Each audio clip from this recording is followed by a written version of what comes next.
You're listening to Theater in College Hoops. I'm Subi. Alongside me is Taylor Daniel, and wait for it, we got the shark back. The shark's back up underwater, or above water, I should say. He's back. We're brought to you by Dash Radio and the Barn Burner Podcast Network. Go subscribe on whichever device you use. I actually heard Rashid Suleiman subscribed, former Duke shooting guard and also Maryland shooting guard. He subscribed, so you should as well. Check out the website at thebarnburner.com. That's the-barnburner.com. And make sure to follow us on Twitter at CBB Theater. You should also follow me at Subi232 to find out where the theat is, and Taylor at Taylor Damel. And Shark, where are you at now? What's your new handle? That's a good question. Just got it fired up the other day. _shark_double B. Rolls off the tongue. That rolls off the tongue. A lot of underscores, a lot of just straight words. We'll follow him too. We're sponsored by Blue Note, artfully crafted small batch bourbon, distilled in Memphis and honoring the Memphis Blues. Be noteworthy, Memphis. The big guy's back. Baba Ganoush special.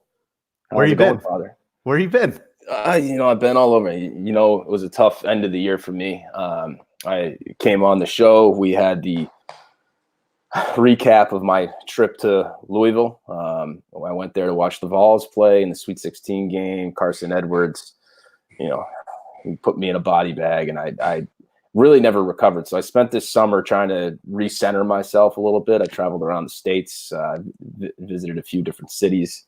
And I tried to turn off the game for a while, but I'm getting back into the game right now. I'm fired up for the season to start. And, that also required, I wanted to burn everything to the ground. So I got rid of the old Twitter and I started a new Twitter. So we're really starting fresh here. Is that where we last left you? Carson Edwards and Ryan Klein? Carson Edwards doesn't even have the same hair anymore. I might have done another show or two after that, but I'll be honest with you, Father, that wasn't me. I didn't recognize myself. That game, I hope no one ever has to experience that game. Well, if you listen to our Pac-12 preview, we kind of went through that game in our lives. Subi and I did. Yeah, so I tried to gather the 6 or 7 other guys that also listened to that Pac-12 preview.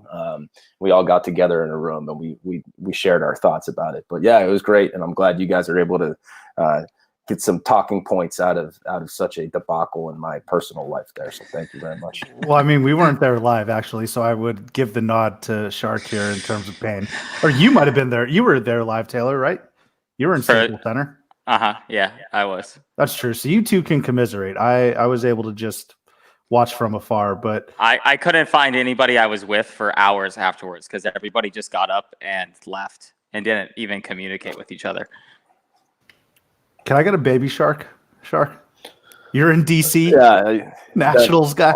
Honestly, man, I was at the parade. I'm so sick of that thing. And it was a cool rallying call to get people going. I went to game 3 of the NLCS. So I thought it was cool when Gerardo Parra first brought it in, but it's like, holy shit, man, just cut it out. You don't want your seminal moment when you're standing on the stage at your parade with the whole city looking at you, and you want to get everyone going with a baby shark chant. Like, come on. You know what I mean? There's so many other great memories from people standing up there in front of their city. You got Madsen doing the dance. You got J.R. Smith taking his shirt off. And the Washington Nationals are doing this, like their fingers up and down, like doing a little like, hey. So those are the 2 greatest moments that come to mind right away in championship history. Is Mark Madsen dance and J.R. Swish taking his shirt off? Strictly in that specific scenario, when they're on the stage at the end, the parade's over, we're all going to one spot, we're all in that spot, everybody look at the team, they're up on the stage, someone does something weird. Those are the 2 things that I thought of that were weird.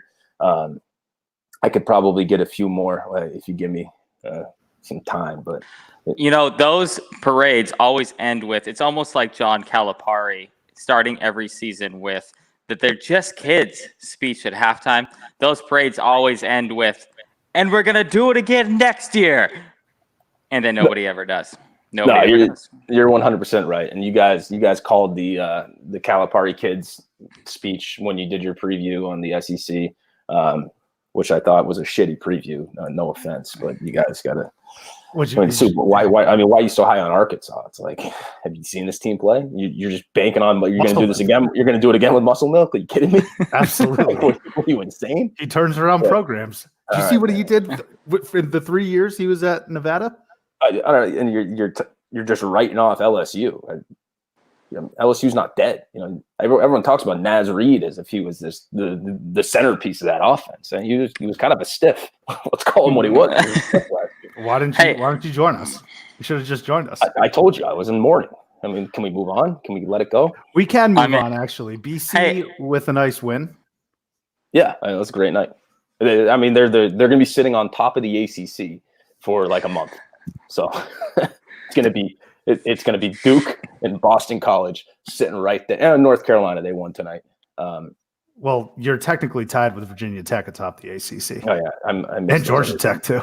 Yeah, and probably Virginia later on tonight. All right, squad. so whatever. You get my point. I'm tied for first. Fuck you. And Kai Bowman is on the defending champ starting. That's all you need to say. Leave out the rest of the context. Nah, the offense runs through him in Golden State. What did Steve Kerr say tonight? I think he said before the game to Kai Bowman when he was going to guard James Harden, good luck, I believe is all he said tonight. Well, Kai Bowman didn't do a lot of guarding of anyone in the ACC, so I think it was a great matchup to put him on, the greatest scorer in our generation. Let's dive into the Champions Classic from last night. Duke and Kansas, Michigan State, Kentucky, 2 sloppy games, to be perfectly honest with you. It's still very good teams. I mean, they're the top 4 teams in the country, obviously, but very sloppy. It's what you've come to expect in this tournament, actually, if you think about it, because it's a bunch of freshmen. If you got Duke and Kentucky, they're just kids, Subi. They're just kids. We got a bunch of kids out there in Madison Square Garden. Tons of turnovers. I think Kansas had 18 turnovers in the very first half. 28 total. Yeah, and we'll dive into Duke and Kansas first. Let's not read into too much about either of these teams. I was getting texts left and right and seeing tweets that they stink.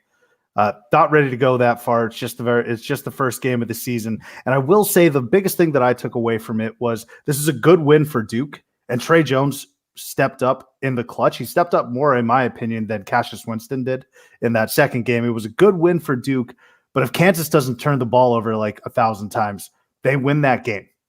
Yeah, I wasn't really impressed with any of the 4 teams. If I was going to pick a team I was most impressed with, it was probably Kentucky, and that was just because of my new favorite player in college basketball, Tyrese Maxey. But it's tough to tell because if you look at across all the games last night, and there were like 128 games or something ridiculous last night, I try to watch as many as possible, but one can only have so many devices in front of them at one time while you watch all of them. The 4 worst teams I probably watched from an execution standpoint were all playing in the Champions Classic. That being said, they were the only people also playing competition last night, so I get that. The turnovers for Kansas definitely concerned me in a way, and subsequently, I guess, or on the other side of that coin, is the fact that Duke couldn't really pull away when Kansas was given the ball over to him 28 times. It was really kind of the trepidation we had about Trey Jones before this year in terms of naming him the ACC Player of the Year, or how far Duke is going to go. Obviously, there's a lot of room for improvement. There's a lot of games left to play. But I think that a couple of the things that we saw that maybe we had issue with on our previews and leading up to the season kind of came to fruition right away in the Kansas and Duke game. Trey Jones did hit the biggest shot of the night, though. And sure. I was not expecting him to do that. It was a very sloppy game, though. Still went 0-4 from 3, just like every other game in his career, you know? So Trey Jones can't shoot the 3 for shit, but he's a lockdown defender. And when it came down to hitting a big mid-range shot, I didn't think he'd be able to do that, and he did. Right. And I'm not sure. I don't know. Like we said, we can beat this horse to death to say it's the first game of the year. But I was impressed maybe more with Duke in the first half than I was in the second half as a whole, with Carey and Cassius Stanley. And those guys looked good in the first half, but I felt like they kind of I don't know if disappear is the right word, but there wasn't a lot. There just really wasn't a lot to take away offensively from either of these teams because it was just so sloppy and ugly the whole game. Yeah, Tyrese Maxey was the stud of all four teams, and he was the king of that court. But Cassius Stanley and Vernon Carey impressed me, and I think I kind of went off the deep end. I think you shot your wad way early, like literally first 10 minutes of the college basketball season, you blew your wad that early this year. I did, and I'm going to stick by it because I essentially said that Cassius Stanley and Vernon Carey sneaky reminded me of when their performance reminded me of Zion and RJ Barrett. And then one of our followers, the theater goer, let me know that Cassius Stanley and Vernon Carey combined for like 21 points, whereas RJ 24. Whatever. And RJ and Zion combined for 61. I believe Zion and RJ had the most points ever by a freshman duo in their first game last year. And you compared a duo that scored 24 entire points for a whole NCAA basketball game to the number 1 and number 3 pick in the draft. Let's correlate that then with expectations, because RJ Barrett and Zion had these crazy high expectations. I suppose you could say they met them last year with 61 combined points. I would say no, they exceeded their expectations. They exceeded their expectations last year. Not according to Shark. You remember that take you had last year? I heard you guys talking about it beforehand, and what did they do last year? I know they almost lose to, what was it? Central. Was it? Yeah, Central. It was Taco. Florida, right? Yeah, it was Taco Fall. Like, they should have lost that game. The only reason they won that game was because Zion got that N1 at the end of the game, which you're naturally going to say, "Oh, Zion made the play." But no, it should have been going the other way, if I remember correctly. Exactly. And then they just were on edge throughout the entire tournament. And if he's supposed to be the transcendent, this LeBron type player, then I wouldn't expect it to be that close. And I would say the same thing for Cam Reddish. I would say the same thing for RJ Barrett. They just never took the game by storm. And to loop that into what we're talking about this year, when I first looked at the teams, and you want to predict who's going to win, you want to find the value bet, like who's my winner, 12-1 odds, who should I predict here? I walked away from it just being incredibly underwhelmed with the teams on the surface when you first look at it, and then last night just even supplanted that point. Like, these teams aren't that good. They're really not. And these are supposed to be the top 4 teams that we're looking at. And we're supposed to look at these 4 and think, all right, these are the ones that we should expect in the Final Four. And I can't help but just feel underwhelmed with the state that we're at right now, which means that doesn't mean that that's going to be the case throughout the entire season. That means there's opportunities for other teams to slide in that we might not be thinking about right now. But when I look at, Duke not having that go-to perimeter scorer or an interior scorer, and the same thing with Kentucky. Kentucky just seems like they're going to be playing small, one-on-one fancy basketball, not what we're used to out of Kentucky. And then even Michigan State, I like Cassius Winston, but come on, like you're a good college point guard. You're good within that system. I don't think you're going to be enough to carry anyone anywhere. And he wasn't against Texas Tech in the Final Four last year. And then we'll wrap it out with Kansas, when you have no clue who's going to even be playing for Kansas in 2 months or so. So I'm glad they all seemed really disorganized on it. It was kind of maybe the way to put it. And I think I was least impressed. I think you're exactly correct. Although he's a consensus All-American, Cassius Winston was the worst. Not the worst, but he underperformed. All the other preseason All-Americans performed at or above their level. Like, Nwora had 23 and 14 last night. Wiseman had 28 and 11. All these other guys that were Marcus Howard at 38 and 5. All these in monster wins. And I get it. They played, like the Sisters of the Poor last night for the most part. But Michigan State, I think, was maybe the least impressive of the 4 teams last night, and Cassius Winston was probably the least impressive of the people that we anticipate being All-Americans this year. I agree Cassius was a little bit underwhelming because I was so high on Winston, especially during our Big Ten preview. I essentially said, give him the player of the year. You might even give him Naismith player of the year for the entire country. But they were underwhelming as a team, sure. But when are they ever impressive to start the season? I think that's what we said. Yeah, that's what we always say. None of us are shocked that they lost. I thought they would win last night, but none of it was shocking. I think that's the point. Is people think there's preseason number one, so people think that they've made this leap, and I don't know what they've done to get so much better versus the team that they had last year. Cassius Winston, he's not that athletic. I mean, let's call it what it is. He's not a very athletic point guard. And then looking back on the team that Michigan State had last year, McQuaid was awesome for them. McQuaid's gone. They had big Nick Ward. I don't think he's there anymore. Did he play at all last night? No, they don't have Ward, but they have some other beefy forward. They just got another beefcake that they throw in there. But I don't know. They need more. And then Langford's going to be out until next year anyway. So that literally puts them in the exact same spot that they were last year. But all of a sudden, we're graduating them to number one in the nation. Well, don't you think that in the college basketball setting, though, there is gradual improvement from a year-to-year standpoint? It's we look at some of the other teams that we predicted to be good this year specifically because of that gradual improvement that we anticipate them making this year. And I think you would still rather, at least from a predictive standpoint, think that a team is going to get better as they get older rather than inserting a bunch of young talent that we don't necessarily know anything about yet. I just think the history would say it's a little different than that. When you look at the kind of the past winners, UVA being an exception, because those guys obviously were on the team for a little bit. But for the most part, the winners in the past are guys that were kind of immediately thrust in there, and there's one or two pieces that were constant. No, I don't know. I didn't. Villanova, North Carolina with that Joel Berry team. Okay, but what I'm saying is the one or two pieces that just happen to be there. So Villanova, the one constant in both of those teams was Phil Booth, right? Jalen Brunson. Yeah, Brunson won too. Pascal. I don't know if he was on both of those.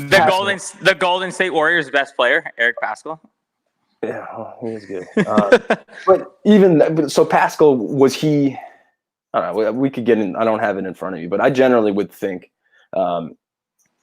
What else is Michigan State bringing into it? Because you obviously Cassius Winston was the one guy that came back, but what else do they have that came back and is developing along? Right. I think it was Aaron's and also Aaron Henry. Those are the three big guys that they're going to be relying on, and none of them really played well, particularly. And then they had one 3-point shooter who has a really weird left-handed stroke. I forget his name. Is that Xavier Tillman? No. I think his last name begins with a B. I'm not sure.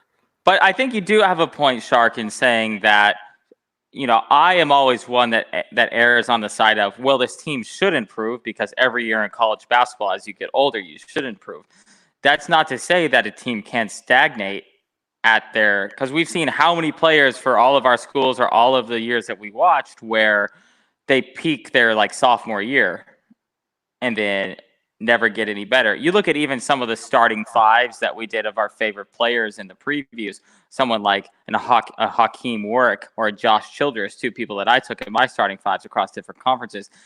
They had better stats as they grew, but they weren't necessarily any better after their sophomore year. No, so it happens all the time. You can take a Michigan State team, for example. Denzel Valentine, he was there forever, and then he had the 1 year he loses in the second round. Tennessee, the team with Grant Williams and Admiral Schofield, they were supposedly supposed to grow together, and Tennessee doesn't make it past the Sweet 16.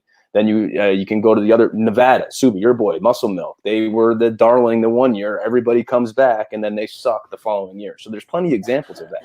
And I can use this opportunity right now because I think the team that's perfect example for that this year that you guys were just slobbing their balls on.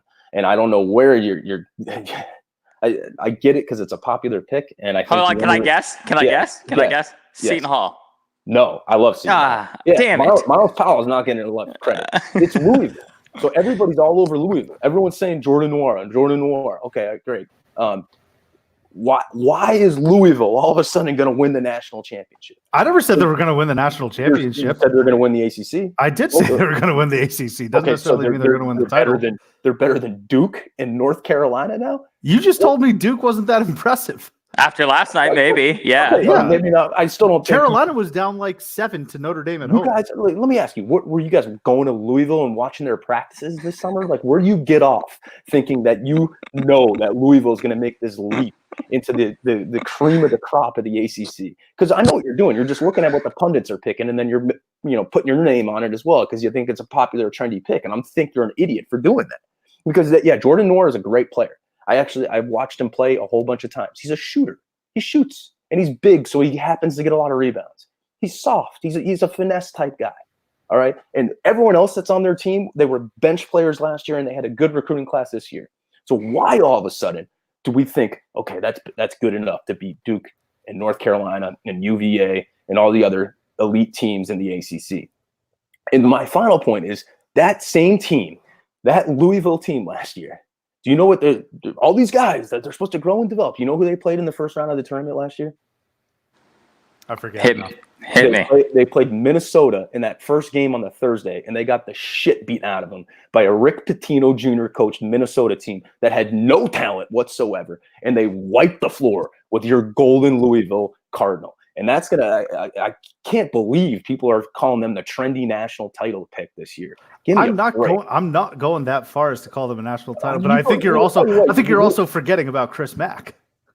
Well, no, I'm not. He was a coach last year too. I know. I feel like you're not giving him credit for his performances in the tournament. He took a Xavier team to the Elite Eight. Dude, give him more than a year or two to develop. You let me coach Xavier in one of any 2000 year. I can probably get him to the Sweet 16. It just happens to be one of those teams. You go coach Xavier, you go coach Butler. You're gonna get a Sweet 16 run. You're gonna have some magic in you. It's not that impressive. Your boy Sean Miller did as well. That's what I'm saying. So why? I've been working out.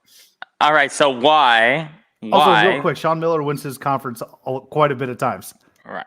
So why is Duke, for example, since you brought it up, a better pick than Louisville this year? We saw a lot of their shortcomings last night. Complete track record. Just the track record of how this works. They never win the ACC. Okay, fine. They haven't won the ACC in almost a decade. All right, so UVA, I would expect to have a fall off because they're losing 3. Well, yeah, right. All right, Duke, their recruiting class is still going to. What they do is they replenish it. UVA is going to take some time, so I'm automatically going to say Duke is going to have a better advantage to do that over UVA, and Duke is consistently near the top. Now, North Carolina, same rationale. They got the best player in the world to play for them this year, and because we don't know the names yet, nobody knows the names yet. Even the guy on Duke, he barely even played that. Joey Baker, that guy was going to be a star.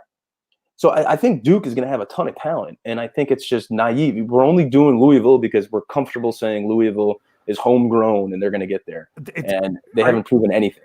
Did we not see the amount of talent that Duke had last year, and they still didn't win the ACC? Right, kind of to your point that you originally brought up is that even though the impressive debut they had, and I think an important distinction to discuss, and I think we discussed that multiple times across all of our previews, is winning the conference doesn't mean that they're the best team at the end of conference play. Yeah, that's 100% true. I mean, you can look. The SEC is the breeding ground for looking at that. Anyone who wins the actual regular season, they're not going to win the tournament. It just never works out that way. They just happen to win by attrition, holding on the longest and having the best record. But I don't see if Louisville. I guess this will be my Zion stance of the year. But if Louisville is going to be beat out the Dukes and North Carolinas and Virginias of the ACC, then good luck. Well, so here's my thing. I've absolutely no issue with coming.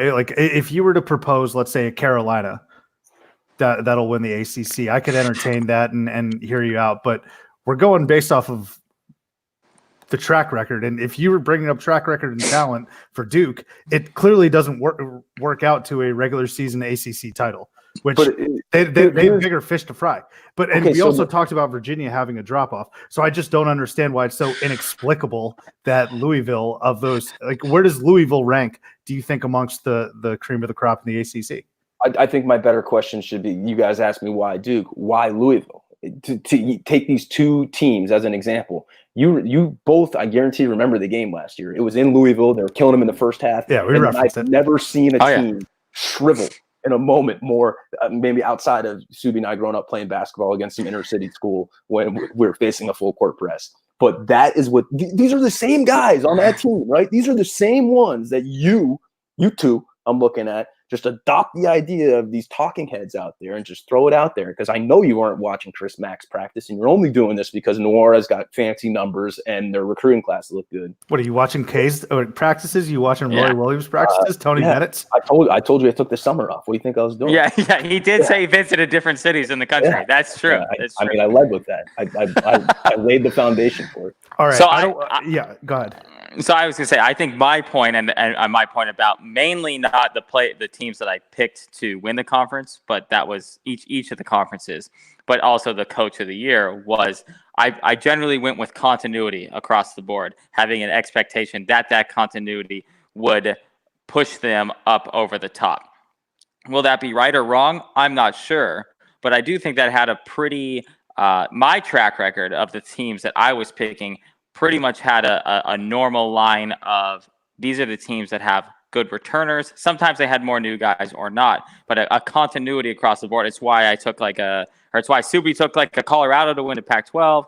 It's why I took like a Seton Hall to win the Big East. It was the continuity across the board, and not that the team will be better in March, but that the lack of continuity might cost a Duke or a Kentucky or a whoever a game in February somewhere on the road on the third or fourth game of a road trip, that they're just going to fall off. It's why I took Purdue, not because of continuity, but because I expected a team like Michigan State to have maybe a fall-off performance because they're preparing for the tournament. It's more so that they might drop a game or two they shouldn't in a conference, rather than them actually being the team with the highest ceiling at the end of conference play.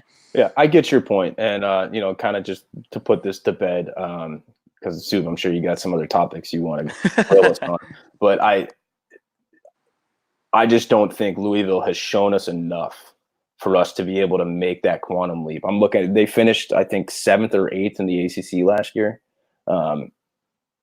Just why? Why are they all of a sudden better than Florida State? Why are they all of a sudden leaps and bounds better than a Virginia? I don't know. And I get your point. I get kind of the foundation of your thesis there, I guess. And frankly, your Seton Hall pick, I think Seton Hall, it could be a team. This is just me looking at the teams and looking at the players, the individual players. Seton Hall can be a team that could win it all this year, because you could have Miles Powell just go on a Kemba-like run. You could have that happen. You have great defense. You have the shooters around him. It could happen. And that's why this year should be fun. Right. So this is absolutely going to be your Zion take of the year with Louisville. It's not as bad, because I was 100% convinced about Zion after one single game, and you somehow still weren't. But if Louisville goes on to win the ACC, we'll definitely revisit it and talk about it. Two other items I want to talk about last night in these games, the primetime games, I should say. First and foremost, Silvio De Sousa. Why didn't he play that much? Is it the game plan to try and work him in? Because I definitely thought him and Doak were supposed to be this formidable front court, and they go with McCormick, who's effective. But I was expecting a lot more minutes out of De Sousa, and I got to think it's just rust and Bill Self maybe trying to use some more inferior opponents to shake off that rust, as opposed to a Duke. I didn't understand that at all, because, I mean, if you look at anyone's preview plus our preview, he was expected to be not only one of the better players on Kansas, but one of the better players in the conference. You'd think that having lost 2 years of the opportunity to play college basketball, essentially, or basketball in general, that last night would have been maybe more of a coming out party. And maybe you're right with a Russ standpoint, but I feel like Rust and college basketball specifically aren't necessarily two things that go together, because all of these guys are newcomers in a way. And it's not like D'Souza hasn't been playing basketball to some degree. It's not like it's not like he picked up his first ball in 2 years last night. He's been playing, he's been practicing, he's been playing. I don't know how many He played in the Final Four. Right. How many open gyms has this guy been in? I know that's not the same thing as playing in Madison Square Garden, don't get me wrong, but there's still has to be more than 7 minutes played by maybe your third best player, right? I mean, because that's what we're thinking behind is Dotson and Azubuike are the two best players on the court for them, right? Yeah, But Dotson. Maybe Garrett at the falling third behind them, but yeah. But D'Souza is supposed to be third, or at least competing for third behind that. Sure. Not 7 minutes. And even in that 7 minutes, he wasn't bad. He didn't make any shots, but he did score 3 points. He did pour down 4 boards in 7 minutes. I mean, I don't know. I think that's a great point, guys. I'm not really sure. It's not like Duke has some dominant big man or anything that, oh, well, he had to go up against a James Wiseman tonight, or he had to go up against someone like that. It's like, no, he went up against what? Matt Hurt and who isn't whatever. even an interior player. Matthew Hurt's not even an interior player. Well, right. You just look at but their big man isn't a quintessential big man. Yeah, Vernon Carey, I mean, that was his first game in college basketball too. So why would it be that D'Souza couldn't, or D'Souza? Is it D'Souza? They call him. They call them. Go by what they call them a different. Yeah, right. But anyway, I was a little. Okay, I like D'Souza myself. Yeah. You're going to challenge. That actually is the Zion one right there. That's this year's Zion. You're going to challenge Dan Schulman. Guy literally has pronunciation notes. I grew up with Souza's, is what I know. I'm going to stick. Yeah, with right. But yeah, I think that's a great point. I don't know, and maybe that's something that'll mix in.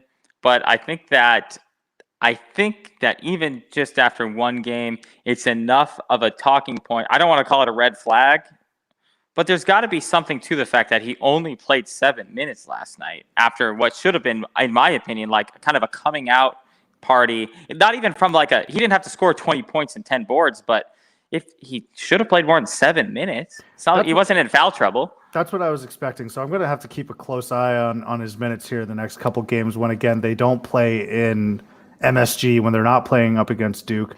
It'll be interesting to see what Bill Self does with him after him having to wait in limbo for 1.5, 2 years. I think it was 1.5 years. But yeah, I want to put a bow on the Champions Classic here with the most electric guy of the evening, Tyrese Milk Maxey.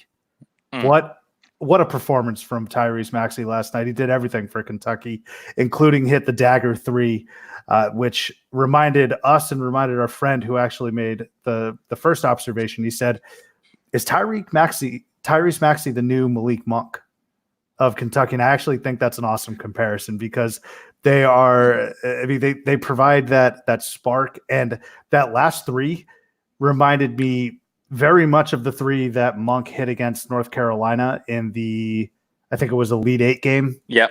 Where Luke May eventually ended up hitting a very basic mid-range jumper to win that game. But Tyrese Maxey, your thoughts. Shark, I'll talk to you first. Did you see any of Tyrese Maxey's performance? I did, and I guess I would say I would hope that Tyrese Maxey doesn't think he's going to be the next Malik Monk, because Malik Monk stinks in the NBA. So I know he was Thank you. All right, fine. But I just wanted to get that out there. He does, but aim a little higher there, Tyrese, outside of Malik Monk. But I think he's obviously an excellent shooter. That's not traditionally outside of Malik Monk. It's a great comparison, but that's not the way Kentucky is going to get to the Final Four with performances solely based on the perimeter like that. They need to get more production out of Ashton Hagans if they want to. He's going to be the engine for that team as they go forward. But cool, Kentucky. You got a flashy new toy because for all intents and purposes, their team last year was pretty boring. Just like a nice old reliable, souped up Toyota Camry. You know, got some good big men in the middle there. You're going to play good defense every single game. And Big Blue Nation probably wasn't too excited by that. But with respect to Maxey, great. I mean, I ain't got much to offer on him. I think the most interesting thing about Maxey last night is he didn't start the game. So that's it's almost like, would Devin Booker be a better comp? Because Devin Booker was never a starter on any of those Kentucky teams. That's true, but Devin Booker was also on a Kentucky roster that was absolutely stacked. All right. Yeah. Well, but you look at the roster and you think, okay, so you obviously Higgins and Quickly are going to start at the guard position. So unless Calipari goes 3 guards all year long, they're going to go more like that end game lineup with 3 guards perhaps. And maybe to Shark's point there, that might hurt them or hinder them. Are you thinking that a 3 guard lineup towards the end of the game perimeter play is going to potentially hurt them, Shark? Is that maybe what you're getting at? I just think that no. I don't think performances like that are sustainable. I think it was a heat check game. Yeah, it was a heat check game. And Kentucky normally is built on a sustainable offense, and normally it's not even the offense, it's their hounding defense that does it. So when you look at the team last year, they had Reed Travis in the middle of the paint, they had PJ Montgomery right next to him, and then they had Hero being able to shoot. There was a well-balanced team. Right now I don't see any balance whatsoever, other than hoping that Maxey makes a whole bunch of threes. So Kentucky is very popular to win it all. I'd agree with you on that take. Would you think there's any stock in saying that, okay, some people embrace the spotlight and other people kind of falter when they're under it? A guy like Tyrese Maxey, first game of his career in Madison Square Garden. Everybody else played like shit last night on all 4 teams except for him. There's got to be something to that, isn't there? But I'm not ready to crown this guy yet. I mean, it Madison Square Garden. You got no teams that are based out of New York City, so it's probably, who knows how filled it is. It's dark enough. It's probably not even filled in the upper section in Madison Square Garden. He's not on the road. I'd like to see him do that in Knoxville. I'd like to see him do that in Baton Rouge when he's on the road and the team needs a bucket.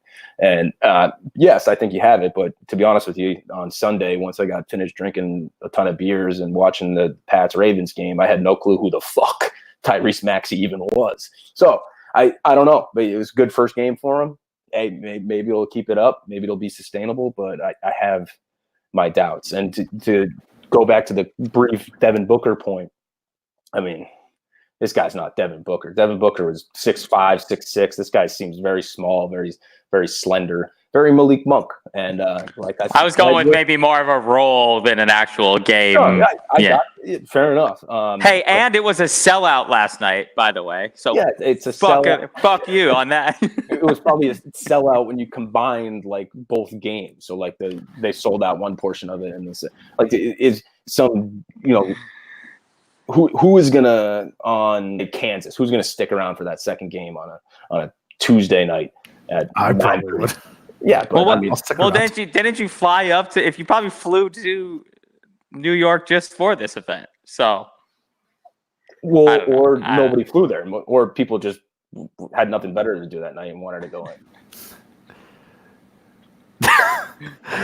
Champions Classic, we'll put a bow on it. That was, I mean, I will say, taking a step back and looking at it, big picture, it was a bit underwhelming. It was an underwhelming performance from, I would say, all 4 teams, but that's to be expected.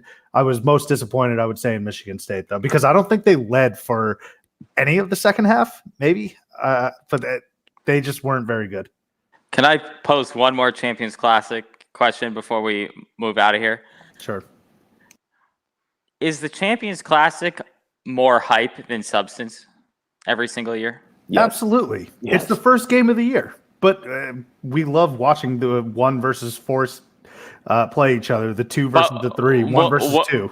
Would you rather see the Champions Classic a week into the season? No, you still want, okay. That's fine. That's fine. I'm just saying, would you rather get them a game or 2 under so you see them maybe at more of a comfortable performance, or right at the beginning?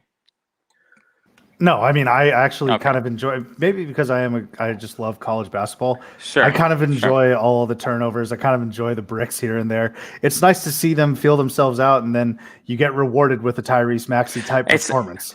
it's like a good 10-7 football game in like late December. It's like, oh yeah, we got to mix one of these in every so often.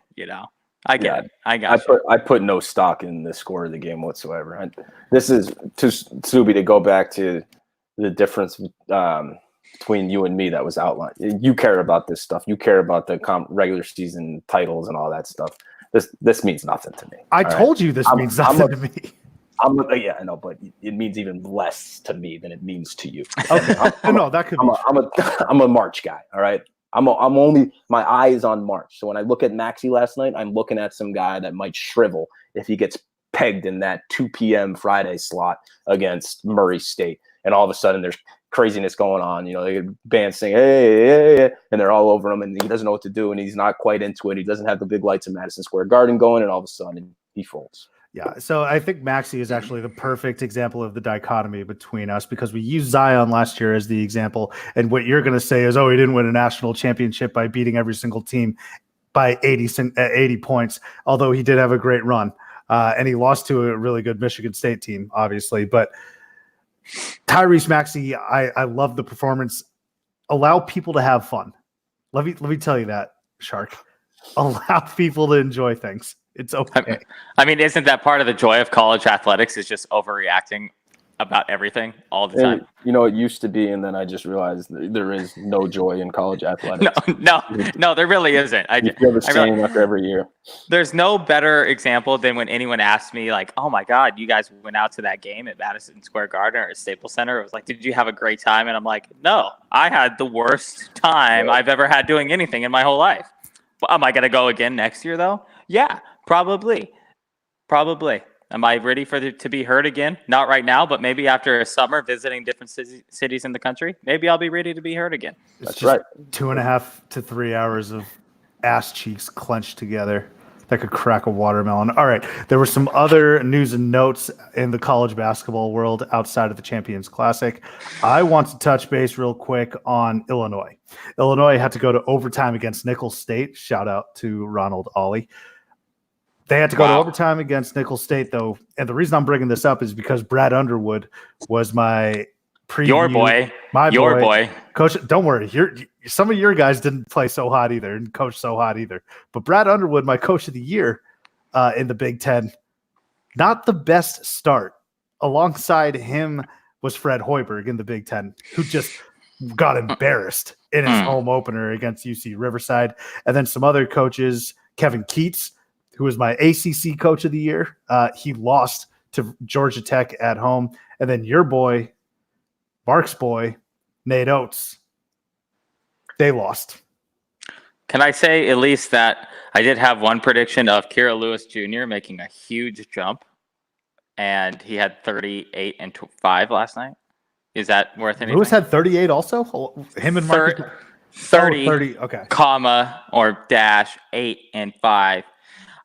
Yeah, not an awesome night for some of our picks, but I will say I think across the board it was a pretty good night for the majority of our picks, especially when it comes to like our conference players of the year. Tyrese Halliburton had 12, 7, 14, and 6 last night, a guy that we both picked for our player of the year. Trace Tinkle had 25, 10, and 7, which doesn't fucking matter at all because he plays for Oregon State. But that's the stat line we predicted him to have.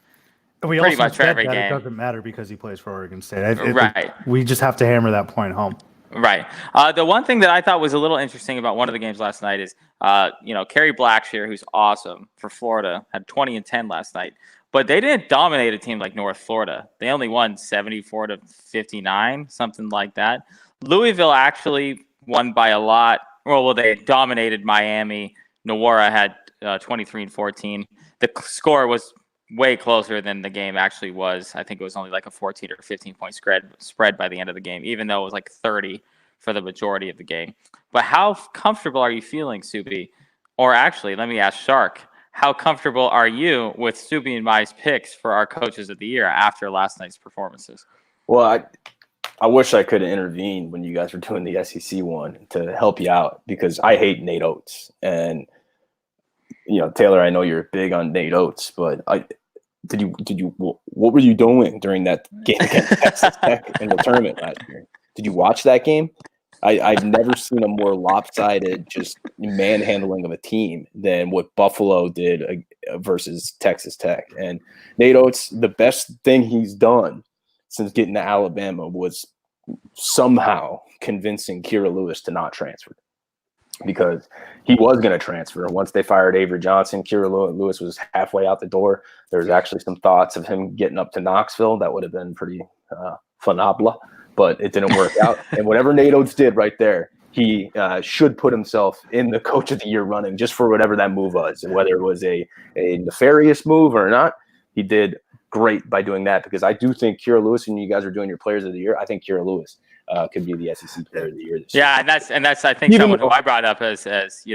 Even though he missed the game-winning free throws in the game last year. Shark, I got to tell you, man, you hold our picks to a very high standard. If you're asking us, did you see what Nate Oates did against Chris Beard, who is arguably the best coach in the entire sport? That's a little much. That's a little much. Why is that? Why is that much? Well, Hold on. I want to unpack that just a little bit more too. I think you could argue it's like him, Tony Bennett, Jay Wright of the past couple of years for Chris Beard. Yeah, I would agree with that. Okay, sure. Okay, so let's unwind a little bit here, because what the fuck has Nate Oates ever done? He just stepped in after Bobby Hurley left. All right. And he happened to have these great players on his team, Massenberger, all these other guys that were on the team. They knew how to play. They knew how to play Hurley ball, get up and down, get in each other's faces. And Nate Oates just walked his ass right in there and did it for 2 more years. And all of a sudden, he's down in Tuscaloosa with a great job. What did Chris Beard do? We'll compare that to Chris Beard. Chris Beard was working out in the boonies with, where was he at? Western Kentucky? No, Arkansas Little Rock. He was at Arkansas Little Rock, getting no helping hand while he was there. He leaves that job. He could have went anywhere else. He chose Texas Tech, Lubbock, Texas, the butthole of America.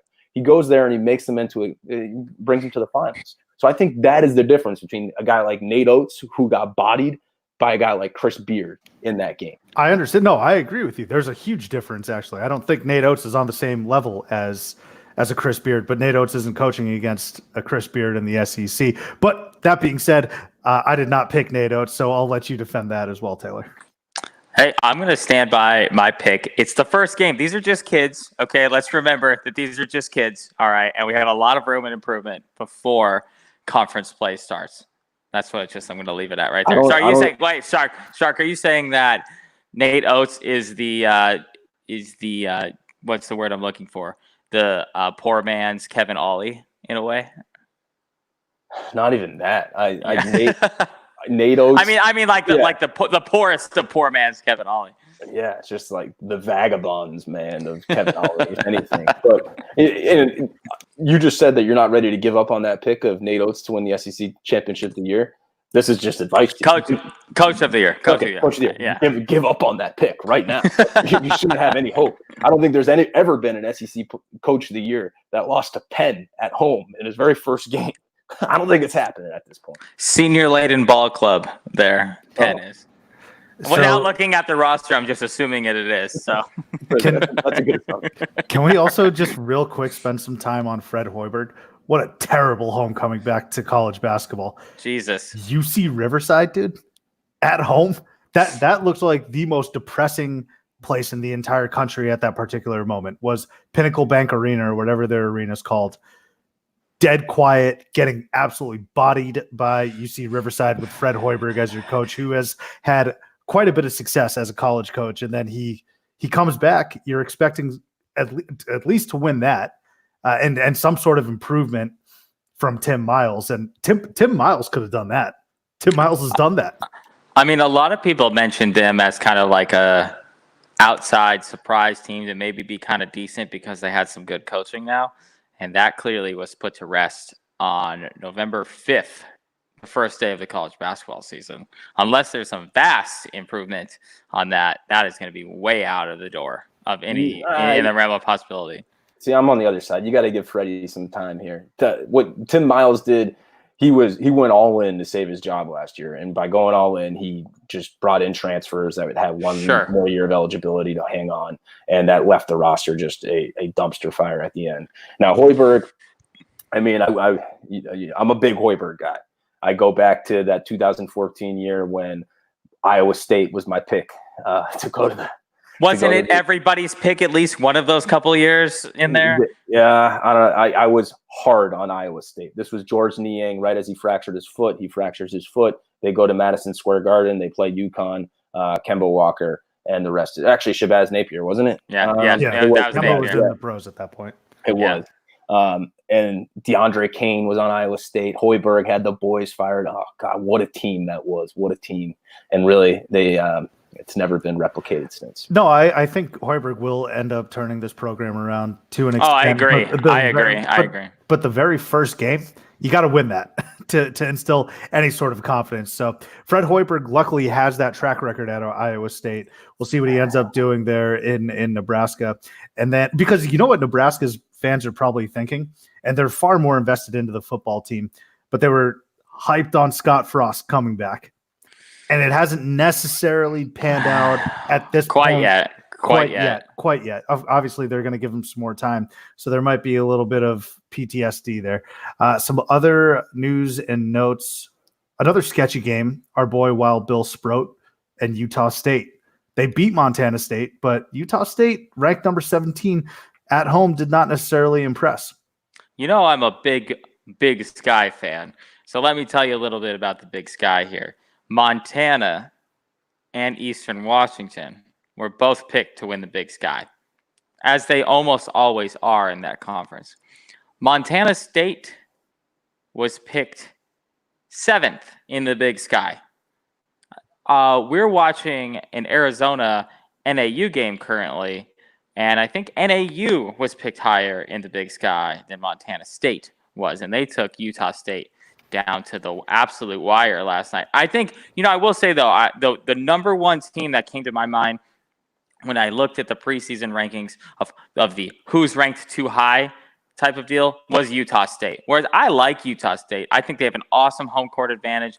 Their basketball and football programs actually mirror each other really well. They're kind of sneaky good. They're really great teams to bet on for covers in sports. But when you get up to like the 17th ranked team in the country, you don't bet on the 17th ranked team in the country to like cover 6-point and 7-point spreads against shitty teams. Those are like, you're betting on them. You need to win those games by 25 points or more, not like being taken down to the wire by the Montana States of the world. Shout out Montana State Bobcats, though. Yeah, all I know is Utah State didn't do a good job of covering for me against Washington in the first round of the tournament last year. So until they prove me otherwise, they're dead to me. Do they still have the shooting guard that scores like 30 points a game? I'm not familiar with Utah State. Give me a minute. While you're looking that up. Merrill. Yeah, I believe that's why they are ranked where they are right now. That's the only logical explanation. And I'll tell you what's going to happen right now. They're going to be a 5 seed. They're going to get matched up with the Power 5 12 seed, and they're going to get the absolutely. They're the perfect, even though last year they didn't cover. They're the perfect 12 seed to take a 5 seed. They're the perfect 5 seed to be beat by the 12 seed though as well. Yeah. Right. And then another quick note. I this is just very selfish of me, but an unranked team in Nevada, Alfred opens up the season. Steve Alfred opens up the season with a loss at home to Utah, breaking their home winning streak. They haven't lost in Nevada since I think mid 2017, maybe 2018. I think it was an 18-game winning streak, I think, at home. And leave it to Steve Alfred to just completely undo all of Muscle Milk's great work. Obviously, he sucks. He sucks so bad. Obviously, they're missing some of their best players from last year, of course, but ever since they got eviscerated by Florida in the first round, it's been downhill for the Wolfpack. Subi, what did you think about that St. Mary's Wisconsin game yesterday? Could have been the best game of the day yesterday. I was just sitting there saying, what the fuck, St. Mary's? Like, do not give a very quality win to a Wisconsin team who could be on the bubble come Oh, the they end of they the will. season. Yeah, there'll be a couple of those Big Ten teams, and there'll be one of them right there on the bubble. And then, of course, every single that probably would have put them over the top if they would have ended up winning yeah, that game. exactly. And of course, every single Wisconsin player looks alike. They look like a villain in a ski movie. But Man, that game you needed sunglasses to watch that game because that was probably the whitest game of any ranked team last night. It was terrible. So I'm glad St. Mary's ended up winning that game, but it would have just been so Wisconsin to somehow win that. I'm surprised they didn't. And then these last couple notes here tonight, Georgetown, they won, but holy shit, they looked terrible for about 33 minutes. I appreciate you because I picked Georgetown. I didn't pick them. I suggested them maybe as the last Big East team that could make the tournament. I am really happy that you went ahead and texted me when they were down $1.5 million about Georgetown being bad because you fired them up and came back and brought them back up to a victory. Not an awesome start to the season for them, but let's rally behind the comeback. Rally behind the comeback. Definitely not an awesome start for them. I in our Big East preview, I was saying that it was either them or Creighton or one other team that was not going, like, not all three of those teams were going to make the tournament. And I think I may have alluded to Georgetown being that odd man out of the Big East. A really bad performance at home against Mount St. Mary's. And then, I mean, your boy McClung did not have a great game either. No, Shark. no. Shark, Yeah. I was going to ask you. I mean, to give McClung time. I mean, what do you want to happen here? I fucking sophomore. Let's go. Georgetown, You're supposed to be the guy. I live outside of DC, so there's actually a lot of excitement for Georgetown this year. That transfer that they got from NC State, Yurtseven, good ball player. I always go back to the one game I went to against Seton Hall last year when I know I told the story on the podcast when some fool sitting behind me was adamant that Jesse Govan was going to be a first-round pick, and I was just so outraged by his opinion that I gave him $5 just for the ignorance that he had. But this guy, Yurtseven, is actually going to be better than Jesse Govan. So I was happy to see him pull it out. They won by 13. All right, they had a bad stretch. You just happened to be paying attention during that bad stretch, and that magnified for what it was. 33 minutes. I think they ended up losing, or excuse me, turning the Jets on with like 7 minutes to go. They won by 13. And McClung, my boy, was 6 of 9 shooting, 2 of 4 from 3, 16 points, 2 turnovers. Like, what universe are you in? Empty stats for the game when it was in a W, Sue, in a W. Your beard's an empty stat. Look, I want Ewing to be successful. I want to see Georgetown be successful. The game is better when they're good. Just not a very good performance tonight. So I was going to say, so what do we think about maybe, do you have a freshman from last night that maybe put together the best performance of the evening of a newcomer, maybe like a James Wiseman? It was James Wiseman, 100%. 28, 11, 3 blocks. An absolute freak. Actually, Shark, you might be off the hook with your Zion take because we had Mason on to discuss Memphis and the incoming class. And he was very apprehensive. Maybe not very apprehensive. He was cautiously apprehensive about James Wiseman. And I think at the half, Wiseman had like 18 and 12. 20. 20 at half, I think. 20? Yeah. It can't be 12, actually. He finished with 11 rebounds. So, like, I think he had 20 and 8 at the half. Yeah, so, I don't know. I don't even know why he's trying to be cautiously optimistic. At least I made this my opinion, my Preston Woods, Preston Blake. Preston Blake you're just standing on the mountain. Yeah, I did it for a 6'6" fat guy. I mean, James Wiseman. I don't know what the hell Mason's thinking here. This guy's 7'1", just a monster out there. I mean, I at least had some, rational thoughts behind it. And I don't want to brag right now, but I'm kind of right. The body's already breaking down. He's 21 years old. Hasn't even suited up for one game as a Pelican. He's not even 21. He's like 19. Do you realize? Do you realize this is a college basketball show? No, I don't care what people like. You're talking to me about aim higher than Malik Monk. Malik Monk obviously is a bad player for the Hornets. He wasn't at Kentucky though. Whatever. So I have another suggestion of maybe the freshman of the night last night, though. Someone that's going to have a step-up type of performance if this team is going to be as good as they're predicted. And it's Jeremiah Robinson Earl. went 24-13 in a big Villanova blowout win last night. But that's a really, really good introduction to college basketball, and it's what Villanova is going to need out of him. He's not going to need 24-13 every night, but he's going to need big performances like that for Villanova to live up to that 10 preseason ranking. What about Archie Diacono's little brother? How'd he do? Did he see Oh, wow. I don't think he saw the floor. I would guess not. If not, he probably scored 35. That's my guy. Speaking of freshmen, though, and these are performances from last night. Cole Anthony tonight. Oh, ball player. Absolutely the real deal. You apprehensive on him too? Not at all. Yeah, not at all. I mean, that's my point. Like, Cole Anthony is going to destroy Louisville if they played each other. If that game's being played in the Dean Dome, Cole Anthony plus the normal crop of UNC talent that they have, plus the guys that are developing on the 6th, 7th, 8th guys off the bench, Cole Anthony's the best player in the country. I mean, that guy was incredible tonight. He was awesome. He was awesome. 34, 11, and 5, led the team in points, rebounds, and assists tonight. Holy shit, as a freshman. And that's only scoring. Greg Anthony's son. But think about this, though, okay? So it's not like a lot of these other guys got these type of stats, or not even these type of stats, but like their big stats against shitty teams in like 100-point wins, right? Or wins that they scored 100 points in. UNC only scored 76 points last night or tonight. And Cole Anthony had 34 of them and assisted on at least 10 more of them. If not, depending on how many threes they hit in that. That's a huge chunk of their 76 points that Cole Anthony had a part in. He's just one of those guys, you can watch him for 5 minutes and automatically tell that he's going to be a phenomenal NBA player. And the other ones that come to mind are that in his role, I would say John Wall, Derrick Rose, playing that position just so much faster, so much quicker, so much skill. And then he was lighting it up shooting from 3, and his stroke was beautiful too. It was like a nice Andrea Bocelli on a crisp December night. It was wonderful. Speaking of which, your boy Nico Mannion. Yeah, he's playing well right now. That's going to be my guy. That's your guy? That's going to be my guy. Yeah.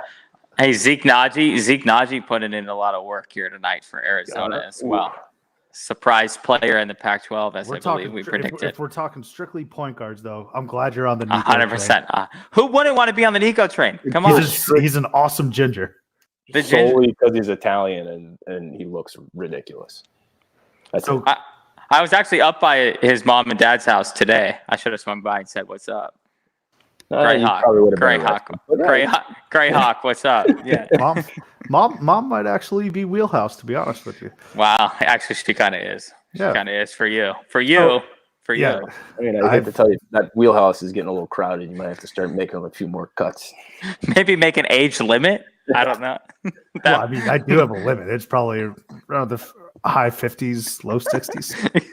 Okay, Nico's mom has at least a full decade in the wheelhouse, I guess, then I think at this point. Absolutely. So Cole Anthony, Nico Mannion, real deals. Let's move on to hugs and round it out there. But before we do that, a quick message from the Barn Burner Podcast Network. All right, let's finish it up with hugs here.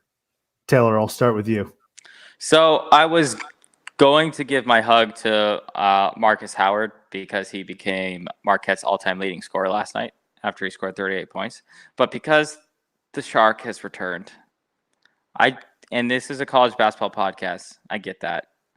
But I just want to give my hug to Shark and the Washington Redskins because I don't even need to go into why. That's where my hug is going to stand. It's right there. It's just with him and his fanhood. Because I'm glad that he was able to come back around, find himself this summer, and I'm glad he's ready to be hurt again. Yeah, didn't really want that hug, but I'll take it reluctantly, so thank you. Shark, who's your hug for? It really is. There's nothing really to say about the Skins at this point. There's no light at the end of the tunnel. It's rock bottom after rock bottom. The Scott Van Pelt speech he did on SportsCenter was like poetry to my ears. But my hug, to get to the point here, my hug is going to go to Greg Paulus, the esteemed former Duke point guard. He was just today announced that he was going to be the permanent head coach of Niagara. And Greg Paulus, I think if you were played basketball growing up, and you happen to never be that good, but really cared about the game, and you watch Greg Paulus on TV playing with all these phenomenal athletes. He was the goal. I can't believe he's doing that. And then at the same time, Greg Paulus was also the All-American quarterback that everybody loved. And then once he finished playing at Duke, he was allowed to go to Syracuse. He could play a little bit more there. And then he finishes his career, and then he goes and coaches with Coach K at the end of the bench. And now he's going to get to pick the upstart college basketball program somewhere in bumfuck New York and turn it around like you're playing an NCAA college basketball game, and you're getting your own recruits, and you're hoping you're simming the seasons and all that, but you're changing the culture. He's literally living the dream. And this chapter of his dream is start coaching at Niagara. So I'll be paying close attention to them. This is actually the second hug that we've given as it relates to Greg Paulus. I gave a hug for all of us because I knew that there was going to be a slow ascension of Greg Paulus because he was pegged as the interim coach, and we're not even a week into the season and they gave him the permanent spot. So it's only a matter of time before we look up and Greg Paulus is like taking Josh Pastner's job at Georgia Tech in a year and a half, 2 years. And the reason I gave all of us a hug is because if you grew up watching college basketball, you know how much you hate Greg Paulus, who was a part jealousy because he was able to be a starting quarterback at Syracuse and also the starting point guard at Duke, but also because he was just another Duke smug asshole. So, Greg Paulus now a head coach permanently. How much are the Wojs, the Capels, the Hurleys of the world going to be pissed when K retires and they hire Greg Paulus? I don't know if I feel like they're going to go with Shire. Shire's gonna stick it out. No, that's probably almost worse. Who's your hug for, Subi? I'm gonna round it out with a hug for a student at the University of Oklahoma. Didn't bother to check his name, but he won free tuition by hitting a half-court shot. I mean, he swished it. No bank, no rim, nothing. Buttermilk pancakes. So enjoy that free tuition at Oklahoma. You guys enjoy the rest of this week's games. We will see you next time. We're back, fellas. Let's keep getting better. That's all we can ask for at this point is continue to get better. Talk to you soon.